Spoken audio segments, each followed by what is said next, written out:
I really enjoyed it. I thought it was going to be less competitive, but it is very competitive, and it's not only because of the professional sailors who happened to be up in the front, but it was actually everyone was competitive.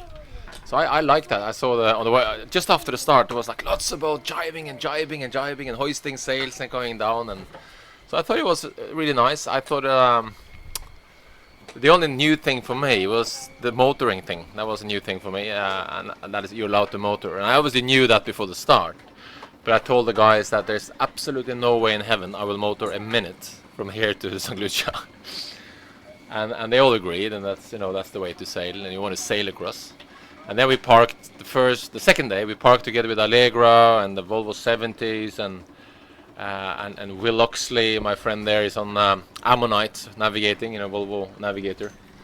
And we were all parked together, and then we suddenly had like 30, 40 boats motoring past us, which was a new experience. Especially the one that made a full 360 turn around us before they left us. Were they goading They you? were kind of looking at us going, what are you guys thinking about? Don't you have any fuel or something? So that was interesting. But hopefully they all report their engine use or their motor use. But apart from that, it was nice. It was not a lot of wind in the Atlantic. You had to go really far north, and even if you went north, you didn't find. We saw 30 knots once, but we never had any sort of big breeze, and we never had much sun actually until the last 2-3 days. So is the concept of cruising, as in turn the motor on if you feel like it, completely alien to you? I struggle with the motor thing. I mean, that's to me. It's very hard to combine that with trying to understand the weather and do well with the weather if you have this option of actually motoring through the light airs, because it's almost like you can put motoring into the weather routing. In fact, which I discovered because I've never motored in any yacht races before, but I discovered that you can actually do that in Expedition and Adrena, which we had on board. So you can actually define that in any breeze less than 10 knots we're motoring, and then the weather routing will tell you completely different solutions to the problem to get across the Atlantic. So to me that's no, I still enjoy, even though it's a cruising race, I still think it's fun to make good choices, and sailing has all this uncertainty and unpredictability, which makes it interesting. But if you always have a sort of get out of jail card, I don't like it. I think there's a mental element, isn't there, to getting through light winds that in itself is quite interesting. Yeah, I mean, I really enjoyed it. I was looking at Paul Larsen there on Allegra, like the world's fastest man. He was drifting at 1 knot next to us. The 165 knots or whatever he has done with his Vestas speed rocket. And he was drifting and doing exactly this little speed as us. And we had some Volvo sailors and we had some cruising sailors, and we were all drifting around and sort of trying to find a little wind. That's part of the fun. I think that frustration, to feel that frustration of not moving, is part of ocean racing, and it's sad if you just go boom and then just go past it.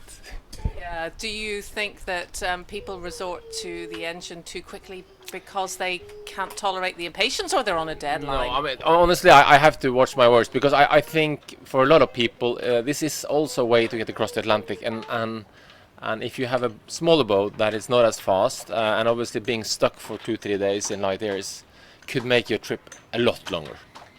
So I mean, unless you are prepared to spend, the 3 weeks or whatever it takes to get across, then I understand that some want to motor. I thought there was too many boats motoring too quickly, because basically the second day when we had that light air spot, lots of boats fired up the engine, and I thought tactically it was probably the best place in the whole race to motor, because you got out of jail, and what was on the other side was very fresh northerly breeze. So if you managed to get into that breeze 2 hours before someone else, that would stretch to easily 6 hours. So for whatever engine hour you used, you get paid very nicely for doing it, whatever penalty they decide. But I think they have a maximum penalty of a factor 2.0. So the maximum you can get penalized for 1 hour motoring is 2 hours.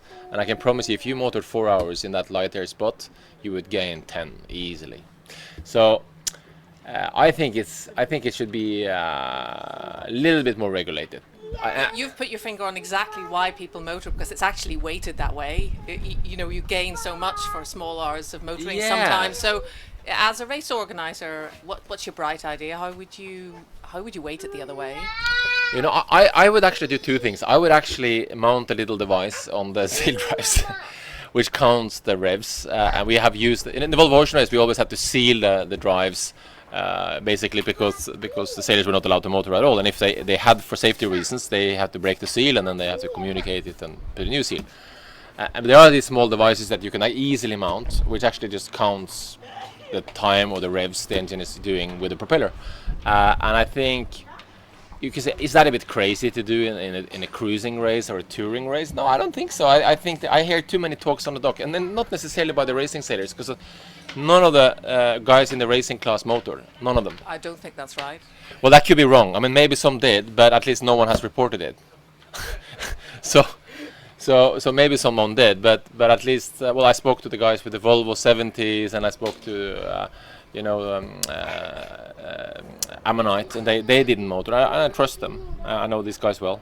Maybe someone else did, but still, I mean, just kill the subject. Just kill the subject very easily. It costs a couple of euros to buy that little device, and then I think the penalty is too light. It is too light, because obviously, if you motor for safety reasons, you have an engine problem or you have some problem, yes, I understand it. But if you motor to get out of jail, basically to get out of a parking lot, what you gain from that is significantly more than double the time you motor. Always. That's always going to be significantly more. I mean, we were, just the last week, we were parked up north when we were waiting for the wind to fill in, and we were parked for like 6 hours. We were doing nothing, and it could probably have taken us 2 hours of motoring to get out of that. Gain 10 hours. So yeah, it's a bit soft. And on the way, did you do lots of kind of cruising things? Did you make nice meals? Did you do some fishing? We didn't fish, and I think we were too fast to fish. Not that we were that fast, but we were doing mostly between 10 and 14, 15 knots, and I think it's a bit fast to fish. But we played the guitar, so we had a guitar with us, and our Spanish friends, we have 2 Spanish crew members, are very good singers and players. So we had a lot of guitar singing and playing. That was a big thing for us. And then we had amazing food. So one of my friends loves to cook, especially on boats. We had the most amazing meals with red wine, and we had Spanish ham, and we had anything. Was this your most comfortable ocean race? By far. I mean, I only had one other Volvo sailor with me, which is one of my best friends, Espen, who sailed with me twice around the world. And every time we went downstairs, we had to sort of bite our arm and go, "Look at that bed!" It's waiting.